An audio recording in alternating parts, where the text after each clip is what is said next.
नवनाथ महाराज की जय। श्री गणेशाय नमः, श्री सरस्वती नमः, श्री गोपाल कृष्णाय नमः।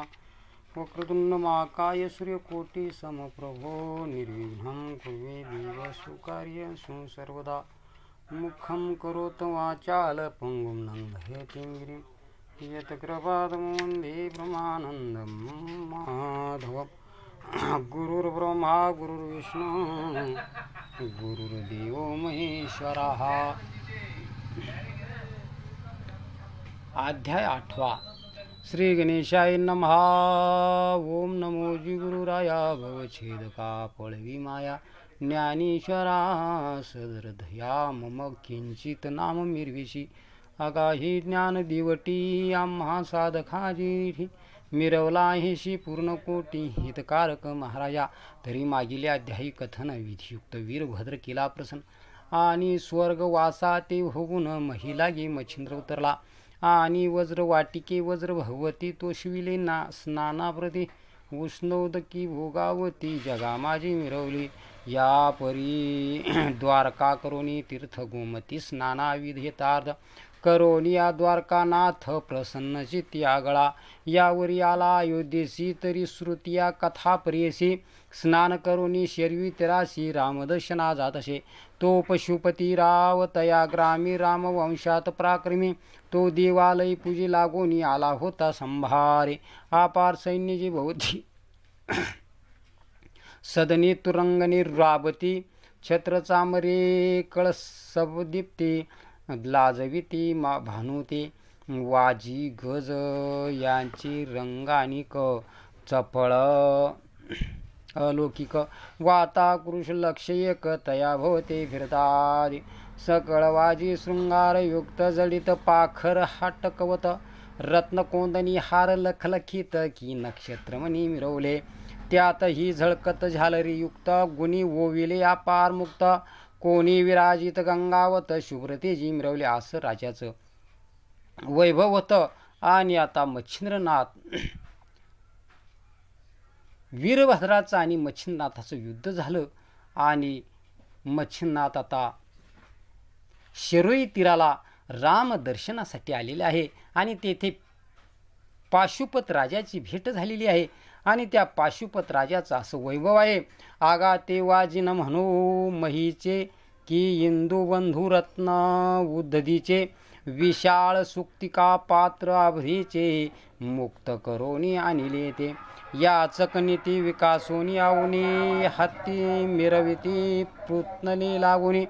विशाळ गंडस्थळ दंतकंदनी चुडे सुवर्ण मिरविले हाटक व्यक्त त्या भूषण हौदी अंबर्या दीपिमान की प्रूत नाम ही नाम महिमीचे नगते पूर्ण भावनी ऐसे पाहे का अपार सैन्य बहुसंभार पाहता उचलिले ते गिरीवर की पर्वत माथा तरु शृंगार तैसा पातका गजपृष्ठी एकाहुनी एकाधिक महारथी ते युद्ध कामुक 10 सहस्र राया सवे लोक युद्ध कामुक असते 10,000 लोक राजाच्या बरोबर होते आणि ते राम दर्शनासाठी येत होते। युद्धशास्त्री चतुर्सुगम की परमशक्तीची देती दम आयसे प्रतापिक स्तोम इंद्र सुखा आगळे की पायाचे पायदळा पार वस्त्राभरणी मंडिताकार छिडीदार आणि चोपदार जाशू हलकारी मिरविती हेमभूष्मी मुक्तमाळा सकळ पायिका झळकती गळा जडित रत्नीती तेजाळा हेमालंकार करकंबळे दाही अंगुळी मुद्रिका गहन हेम मुक्ती ती मिरविती श्रवण पाहते पनी राणी उपन भार पडेल लोकाते आसो ऐशी अपार संपत्ती मिरवला पशुपती अध्याय अयोध्यापती ते सकळ दाटी देवळा भोवती राजीने मिरवली त्यात श्रीराम दर्शनाकारण जाता झाला योगदुर्म परी ते द्वारपाळ परम नाथा लागी बोलत परम पाप संचल्या तुंबळ तेव्हा मिरवे द्वारपाळ प्रथम धर्मालागी काळ अधर्म परी मिरवितसे त्या धर्मद्वारीची म्हणती श्वान ते द्वारपाळ द्वार रक्षक आपण बुडुनी यजमान बुडुनी पाहती निशे महानष्ट जाता समोर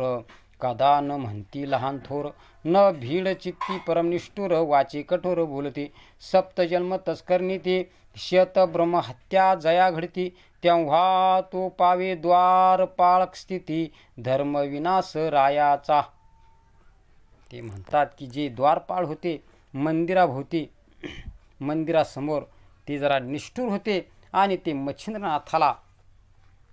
दर्शनासाठी आतमध्ये जाऊ देत नव्हते. तेव्हा मच्छिंद्रनाथ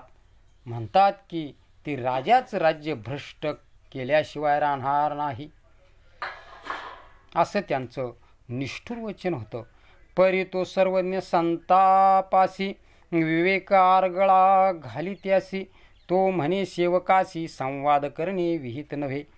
पती स्वाधीन पतिवार्ता की पात्र सोयी वाहे सरिता, तेवी बुद्धी करुणी पाशुपता, सेवक सेवा आव्हानिती,